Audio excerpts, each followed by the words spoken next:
అది మాది ఈ క్రాప్ నిర్వీర్యం, ఆర్బీకే నిర్వీర్యం. ఎంత యూరియా అయ్యానో ఇది తెలిసి వస్తే కదా సమస్య. అది యూరియా ఎరువుల సంగతి దేవుడు ఎరుగు. నా పక్కన మేడం, పిఎం కిసాన్ కాకుండా ప్రతి రైతు కుటుంబానికి 20,000 ఇస్తానన్నాడు. ఇప్పటికి ఎన్నోసార్లు చూపించిన ఇదే నా ప్రెస్ కాన్ఫరెన్స్లో టీవీ ఆన్ చేసి ప్లే చేసి ఆయన చంద్రబాబు నాయుడు అన్న మాటలు. సరే మళ్ళీ ఎక్కువ చూపిస్తే బాగుండదులే అని అనుకుంటే ఈసారి వదిలేస్తాను. పిఎం కిసాన్ కాకుండా ప్రతి రైతు కుటుంబానికి ఏడాదికి 20,000 ఇస్తానన్నాడు. 3 ఏళ్ళు 60,000 ఇవ్వాల. పిఎం కిసాన్ కాక ఇచ్చిందెంత? 19,000. ఇంకా రైతు అనేవాడు ఏ రకంగా బాగుపడగలుగుతాడు? చంద్రబాబు నాయుడు హయాంలో 3,500 కోట్ల పంటల బీమా కింద ఇవ్వాల్సిన డబ్బులు ఎగరగొట్టినాడు. పంటల బీమా కింద ప్రభుత్వం కట్టాల్సిన వాటా కట్టకపోవడం వల్ల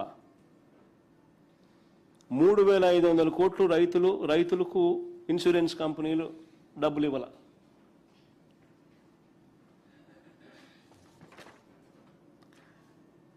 పైగా ఉచిత పంటల బీమా రద్దు చేసినాడు.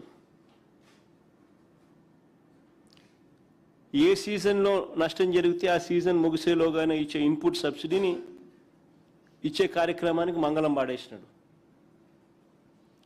గత ఏడాది మోంతా తుఫాన్లో నష్టపోయిన రైతులకు ఇప్పటిదాకా ₹1 కూడా ఇలా.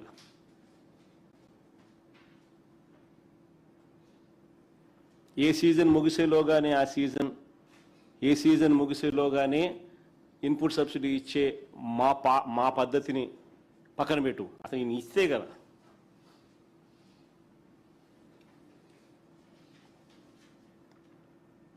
ఆర్బీకే వ్యవస్థను సర్వనాశనం చేసినాడు. ఈ క్రాప్ను పూర్తిగా నిర్వీర్యం చేసేసినాడు. 2 ఏళ్లలో 540 మంది రైతులు ఆత్మహత్యలు చేసుకున్నారు. ఒక్కరికి ₹1 ఇలా. 540 మంది రైతులు ఈ 2 ఏళ్లలో ఆత్మహత్యలు చేసుకుంటే ఒకరికి ₹1 ఇలా ఇవ్వకపోగా ఏమంటారు?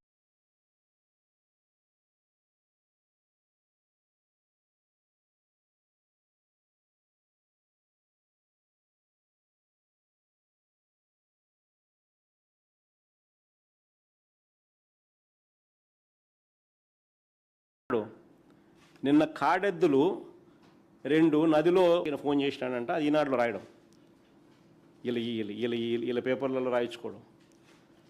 చెలించిపోయిన చంద్రబాబు కలెక్టర్కు ఫోన్ చేసి వెంటనే ఆ కాడెద్దులకు కాంపన్సేషన్ ఏంటి అని చెప్పి కలెక్టర్ చెప్పాడంట. 540 మంది రైతులు 2 ఏళ్లలో ఈయన పుణ్యాన ఈయన చేసిన మోసానికి చనిపోతే ఒక్కరికి ఇంతవరకు ₹1 ఇలా. బిల్డప్ మాత్రం చూస్తే 2 కాడెద్దులు నదీ ప్రవాహంలో చనిపోతే చంద్రబాబు చెలించిపోయినాడంట, కళ్ళల్లో నుంచి నీళ్లు తిరిగినాయంట, కలెక్టర్కు ఫోన్ చేసినాడంట, వెంటనే కాంపన్సేషన్ ఇమ్మని చెప్పి ఆదేశాలు ఇచ్చినాడని ఈనాడు పెద్దగా రాస్తాడు, ఆంధ్రజ్యోతిలో బిల్డప్ ఇస్తాడు, TV5 ఇంకా ఎక్కడికి ఇది?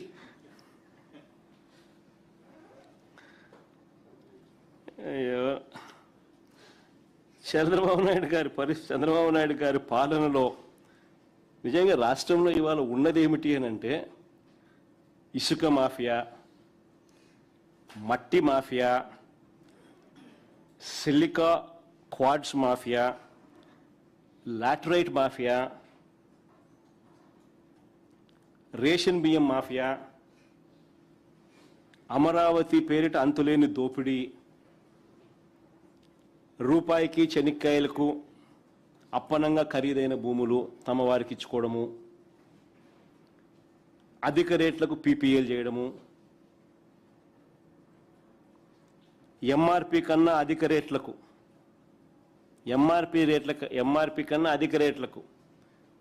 తన వారి చేత బెల్ట్ షాపులు పెట్టించి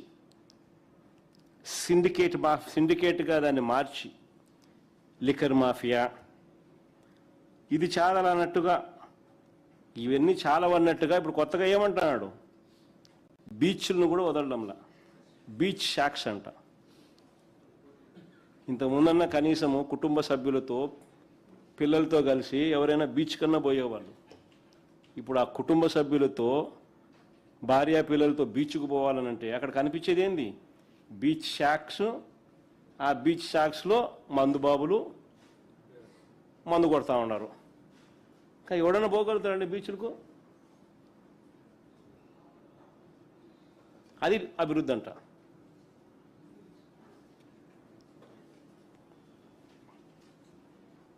అమ్మకానికి ఆర్టీసీ పెట్టేసినాడు.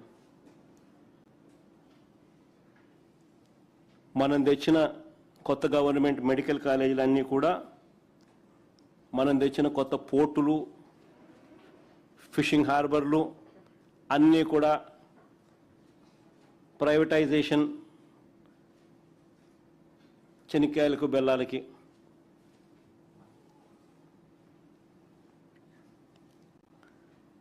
నిజంగా వీటినన్నీ ఎవరైనా కూడా ప్రశ్నిస్తే, చంద్రబాబు నాయుడు గారి హయాంలో జరుగుతూ ఉన్నది ఏంటంటే ప్రశ్నిస్తే వీటి అన్నిటి విషయాల మీద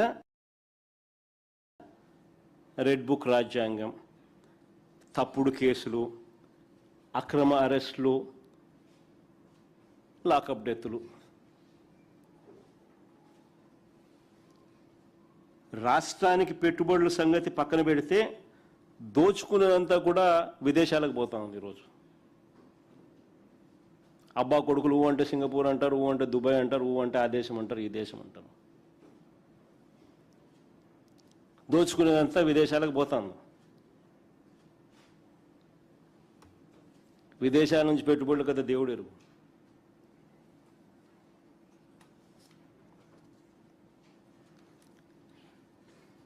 ఇంకా ఆశ్చర్యం ఏమిటంటే సర్ను చూద్దాం. నిజంగా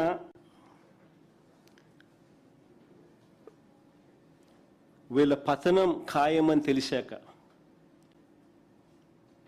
కుట్రలు చేస్తూ సర్ను అడ్డు పెట్టుకుని వైఎస్ఆర్సీపీకి సానుకూలంగా ఉన్న ఓట్లను తొలగించే కార్యక్రమాలు, ప్రయత్నాలు చేస్తూ ఉన్నారు.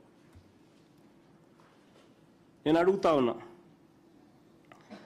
ఎన్యూమరేషన్ ఫామ్స్ వారికి ఇవ్వకుండానే ఇచ్చేసినట్టుగా రాసేసుకోమని చెప్పి ఏకంగా ఆర్డీఓలతో చంద్రబాబు నాయుడు గారు వీడియో కాల్ పెట్టి మాట్లాడుతున్నాడు.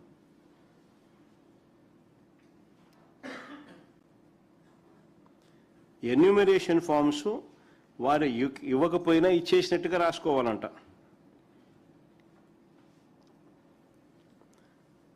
అంటే వీళ్ళకి సంబంధించిన ఎన్యూమరేషన్ ఫామ్స్ వాళ్ళు ఇవ్వలేదు అని చెప్పి వైఎస్ఆర్సీపీకి సంబంధించిన సానుకూల ఓటర్లను తొలగించే కార్యక్రమం. ఇన్ని కుట్రలు చేస్తూ ఉన్నారు, ఇన్ని దారుణాలు చేస్తూ ఉన్నారు. నేను అడుగుతా ఉన్నా చంద్రబాబు నాయుడు గారికి, అయ్యా మానవత్వం అనేది ఏమైనా ఉందా లేదా నీకని అడుగుతా ఉన్నా. ఎందుకనంటే ఈ స్వార్థ రాజకీయాల కోసం అనాలోచితంగా ఈ పేదవాడి ఓటును తొలగించేస్తే రేపొద్దున వీళ్లకు స్కీములు ఎలా వస్తాయి? ఓటును తొలగించేస్తే వీళ్ళకి స్కీములు ఎలా వస్తాయి? వీళ్ళు ఏ రాష్ట్రం వారని,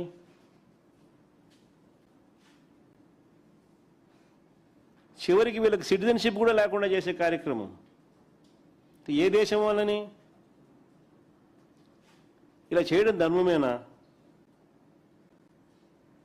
ఎవరైనా కానీ ఓటర్ అనేవాడు ఓటరు, నీకేస్తాడా నీకేడా అనే సంబంధం నీకు సంబంధించిన అంశం కాదు.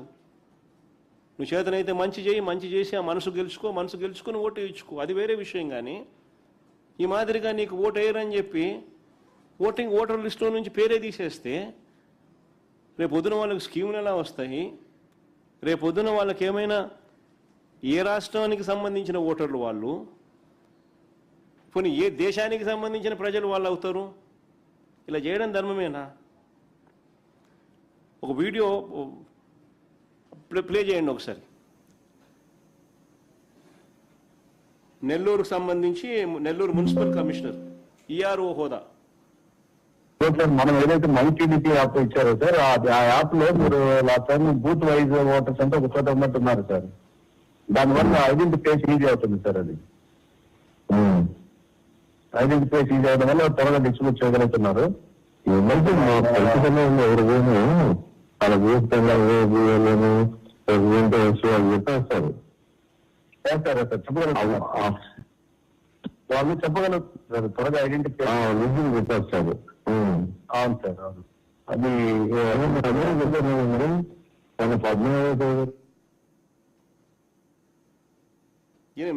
నెల్లూరు మున్సిపల్ కమిషనర్ ఈఆర్ఓ హోదా అంటే electoral register office, electoral registration officer ERO హోదాలో ఉన్నాడు ఈయన నెల్లూరు మున్సిపల్ కమిషనర్. డైరెక్ట్గా నారాయణ గారితో మాట్లాడుతూ ఓట్లను ఎలా తొలగించాలా, తెలుగుదేశం పార్టీ యాప్ను ఎలా వాడాలా, ఇది డిస్కషన్. ఇప్పుడు ప్లే చేయమ్మా, బాగా అందరికి అర్థమవుతుంది.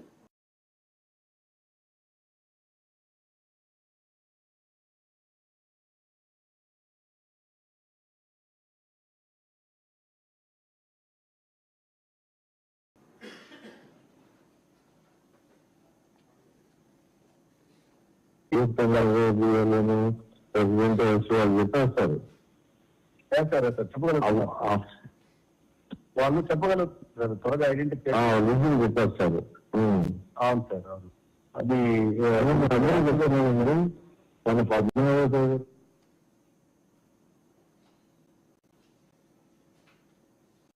స్ట్రీట్గా ఏ మాదిరిగా మంత్రులు డైరెక్ట్గా స్ట్రీట్గా ఏ మాదిరిగా మంత్రులు డైరెక్ట్గా అధికారులతో మాట్లాడి ఆదేశాలు ఇస్తూ ఉన్నారు.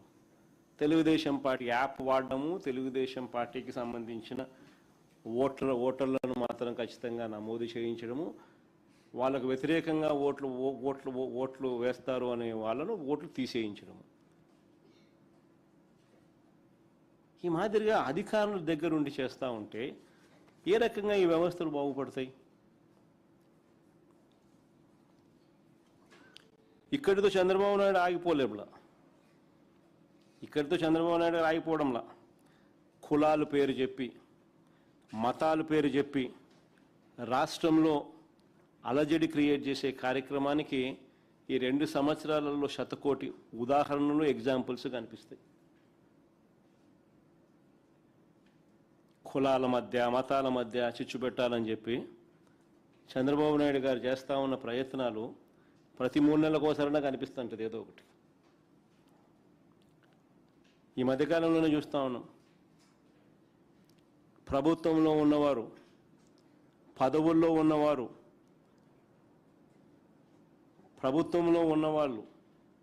పదవుల్లో ఉన్నవాళ్ళు దళితులను, దళిత క్రైస్తవుల సహా ఇతర కులాలను టార్గెట్ చేస్తూ అన్యాయంగా, అవమానకరంగా మాట్లాడుతూ ఉంటే ముఖ్యమంత్రి అనే వ్యక్తి ఇలాంటి వ్యాఖ్యలు చేసే వారిని ఏం చేసినాడు?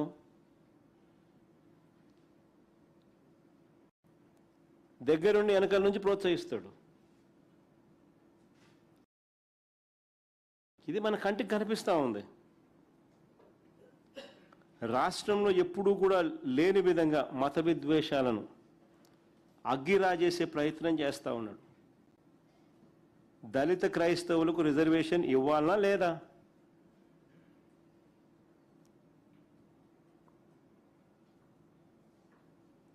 అని కేంద్రం నియమించిన సుప్రీంకోర్టు మాజీ chief justice KG Balakrishnan commission విచారణ నేపథ్యంలో జరుగుతూ ఉంది. కేంద్రం నియమించిన సుప్రీంకోర్టు మాజీ chief justice KG Balakrishnan commission విచారణ చేస్తా ఉన్న నేపథ్యంలో, ఈ నేపథ్యంలో మతం మారితే పేదరికం, సామాజిక హోదాలు ఇవి మారవు.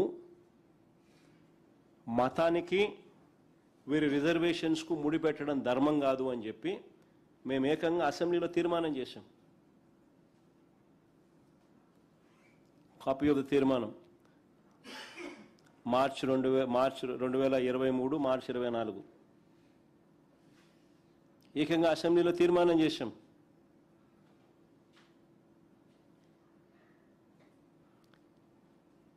రిజర్వేషన్లకు మతానికి సంబంధం లేదని,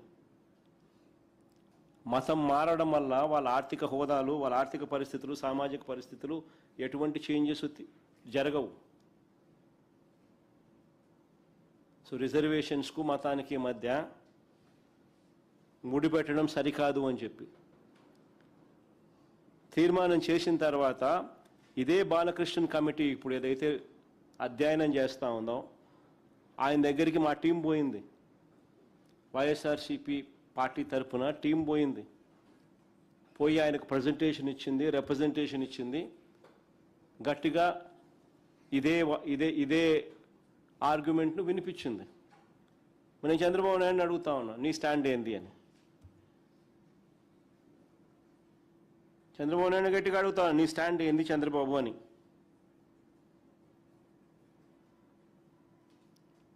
చేతనైతే మంచి చేయి, మంచి చేయకపోతే ఈ మాదిరిగా కనీసము విద్వేషాలన్నా రెచ్చగొట్టద్దు. నీ పార్టీకి సంబంధించిన వాళ్ళు, పదవుల్లో ఉన్నవాళ్ళు దళితులను కించపరుస్తూ ఇష్టం వచ్చినట్టుగా మాట్లాడుతూ ఉంటే ముఖ్యమంత్రి హోదాలో నువ్వు ఉండి ఏం చేస్తూ ఉండవు? కట్టడి చేయాలి అన్న కనీసం ఇంకిత జ్ఞానం కూడా లేకపోతే పేదవాడికి ఏ రకంగా న్యాయం జరుగుతుంది?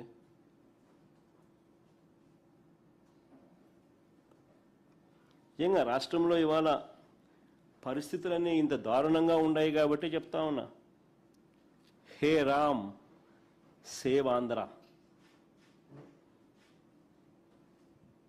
గాంధీ గారి మాటలు.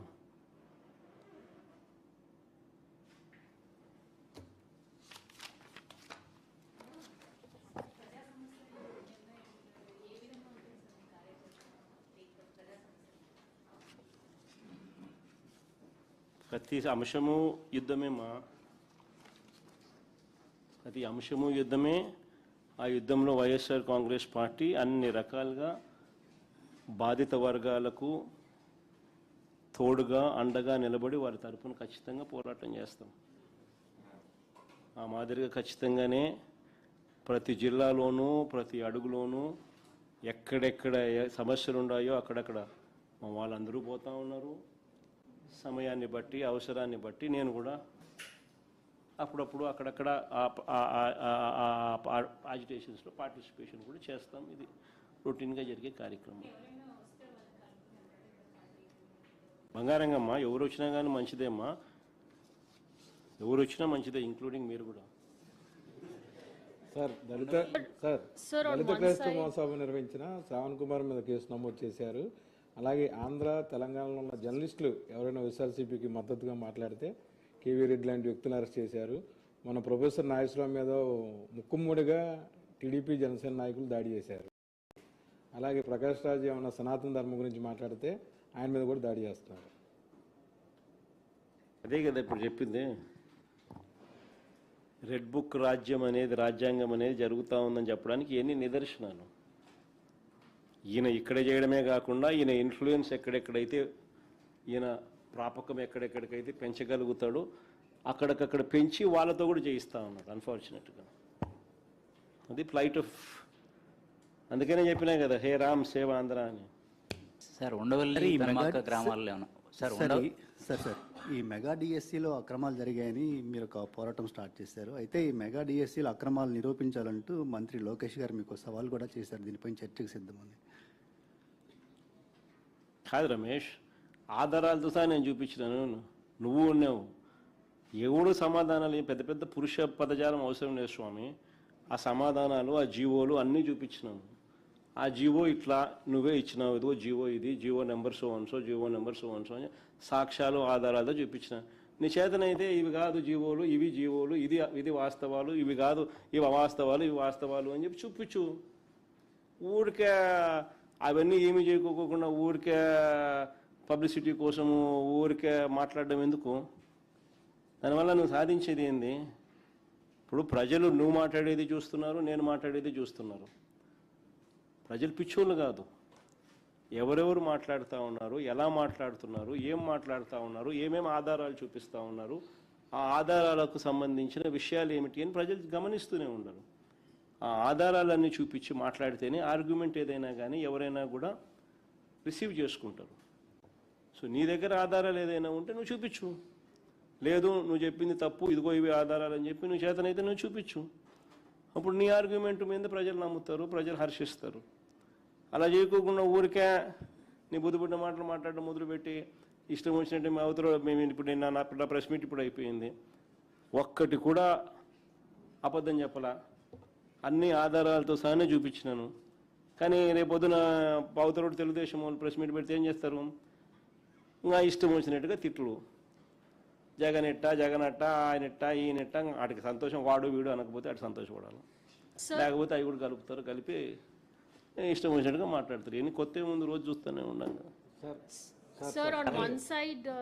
Sir, on one side, you talked about how the farmers, YSRCP had gone to meet with the farmers at Amravati, and that they were named as rowdy sheeters. But Andhra Pradesh Chief Minister Chandrababu Naidu has said that you were the ones who had not supported for Amravati, and you wanted Mavigan to be as the capital. Do you still stand by what he say? Because he's saying YSRCP leaders are rowdy sheeters, and a tail can never be straightened. That's the comment he's made.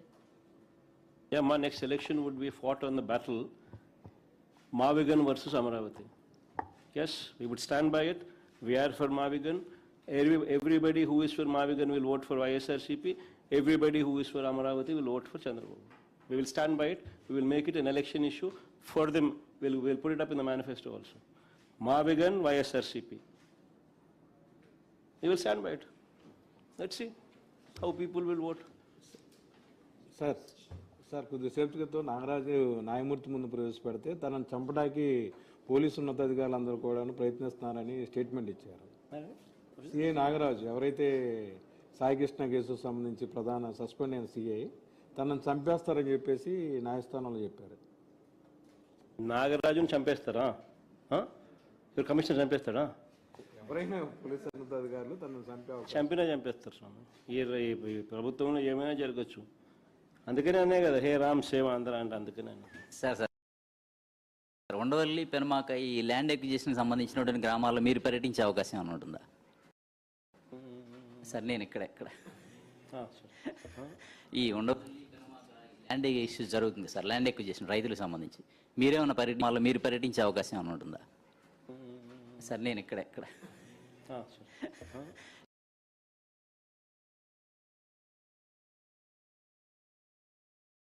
ఈ Undavalli land issue జరుగుతుంది sir, land acquisition రైతులకు సంబంధించి HRC complaint ఇవ్వడము ఇవన్నీ చేసిన తర్వాత వాళ్ళని పెడతాం, వాళ్ళ ఫస్ట్ పర్యటించేట్టుగా చేద్దాం.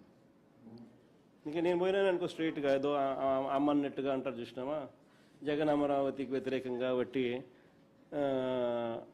అనేది ప్రొజెక్షన్ చేస్తారు తప్ప నేను వ్యతిరేకం కాదు. నేను రైతుల సింపథైజర్ని. రైతులకు అక్కడ జరుగుతూ ఉన్న అన్యాయాన్ని ఏదైతే జరుగుతూ ఉన్నాయో రైతులే చెప్తా ఉన్నారు, ఎందుకు అన్యాయం చేస్తూ ఉన్నామని చెప్పి రైతుల తరపున మనం అడుగుతూ ఉన్నాం, ప్రశ్నిస్తూ ఉన్నాం. ప్లస్ నువ్వు చేస్తూ ఉన్న స్కాములు ఏదైతే ఉన్నాయో జెన్యున్గా నువ్వు చేస్తూ ఉన్న స్కాములు ఆధారాలతో సహా చూపిస్తూ ఉన్నాం. ఆధారాలతో సహా చూపిస్తూ ఉన్న ఈ స్కాములు కాకుండా ఎలా పోతాయి? స్కాములు చేయకుండా రాజధానిని బిల్డ్ చేయగలిగే అవకాశము ఏమిటి? మావిగన్ను.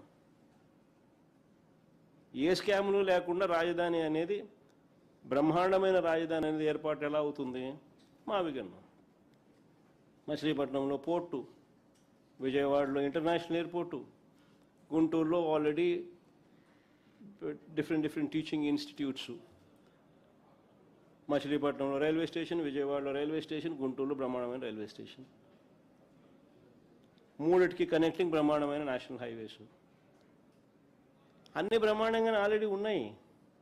నువ్వు చేయాల్సిందల్లా ఏంలే ఆ కట్టే ఆ బిల్డింగ్ ఆడ కట్టుకోకుండా ఇక్కడ కడితే చాలు అంతకని